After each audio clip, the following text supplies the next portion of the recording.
Umthandeni umfaka amanqele usevele wasifaka zonke enyameni kwintokazi esakazwa kumbuso wamaciko uZulu Dlama. Nginibingelele engiphinde nginamukele kuyo le channel ehamba phambili iRadio Inkeze. Lami igama ngumfeze uNtuthuko Khumalo bathi la sibona amagumede. Mawuthi usemusha lekhaya sicela enze sure ukuthi uyasubscribe, ungakhohlwa ucomment nokulike nokushare okukhulu kunakho konke. Umthandeni umfaka amanqele usevele wasifaka zonke enyameni kuZulu Dlama, intokazi esakazwa lapha kumbuso wamaciko kanye neGezani Media Production. Le channel eyisiteshi esakaza lapha njalo ngolesihlanu ekusuka kubizwa abaculi abathile ebabuzwe kabanzi ngokuthile ebasondela nakho. Izolo ke bekunezinsizwa lapha nomashonisa ekanjalo Paul umfaka amakhoba enayo insizwa lapha nabathi umfundisi okuyinsizwa zazigeda lapha kuyigcoka belisha. Lentokazi ebeyibabuza imibuzo eminingi esondelene negcoka belisha lapho kwaziwa kabanzi ukuthi abasazweni negcoka belisha. Impendulo ebeziphuma lapha bezikhombisa ngokusobala ukudicelela isithunzi segcoka belisha. Umthandeni umfaka amanqele akabange sapholisa amaseko lapha bese ekhasini lakhe ku Facebook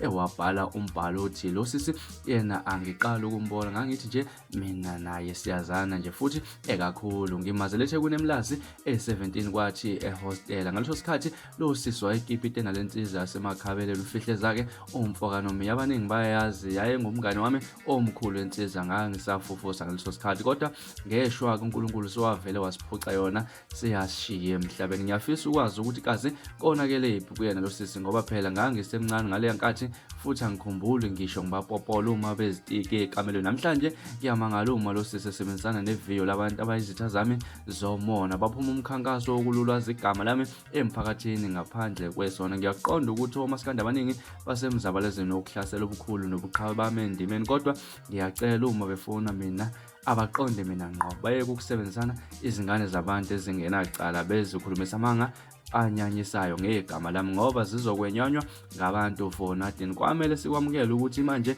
seyisikhathi sami lesi ukuba ngibuse. Musani ukungihlanyela nonke kanye wozani one by one.